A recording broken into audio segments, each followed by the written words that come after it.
Welcome to steno dictation. Dictation 5 second बाद शुरू होगा।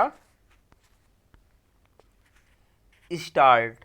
राहुल गांधी ने लोकसभा में चुनाव आयोग पर जैसे शरारत भरे और इस संवैधानिक संस्था को बदनाम करने एवं देश को गुमराह करने वाले आरोप लगाए, वे उनकी हताशा को ही दर्शाते हैं।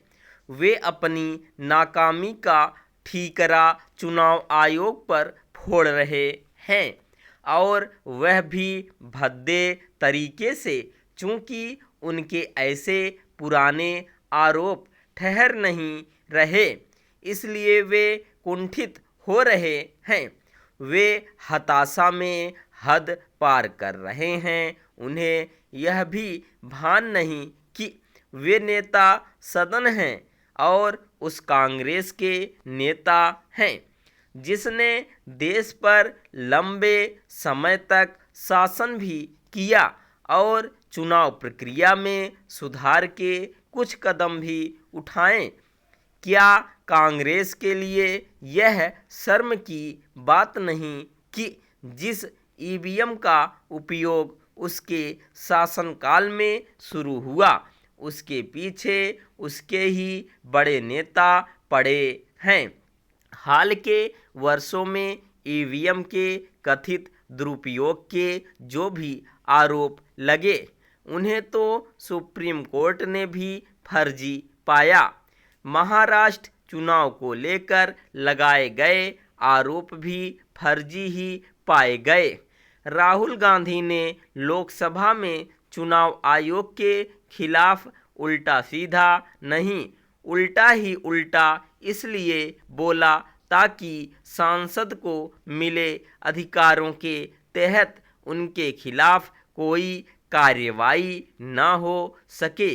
यह ठीक है कि चुनाव आयोग ने राहुल गांधी के नितांत झूठे और भारतीय लोकतंत्र की छीछालेदर करने वाले आरोपों का कड़ा प्रतिवाद करने के साथ यह कहकर उन्हें बेनकाब भी किया कि वे किस तरह अपने आरोपों का जवाब सुनने उसके समक्ष उपस्थित नहीं हुए। चुनाव आयोग ने बार बार उन्हें बुलाया, लेकिन लगता है कि वे खुद को इस संवैधानिक संस्था से भी ऊपर समझ रहे हैं।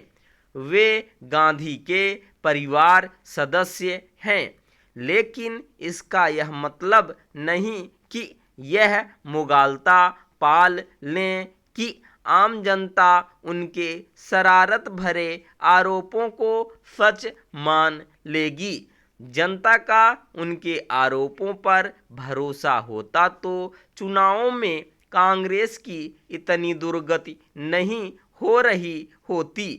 वोट चोरी के आरोप लगा रहे राहुल और उनके साथी यह भूलना भी पसंद कर रहे हैं कि झारखंड और जम्मू कश्मीर विधानसभा के चुनाव कौन जीता था।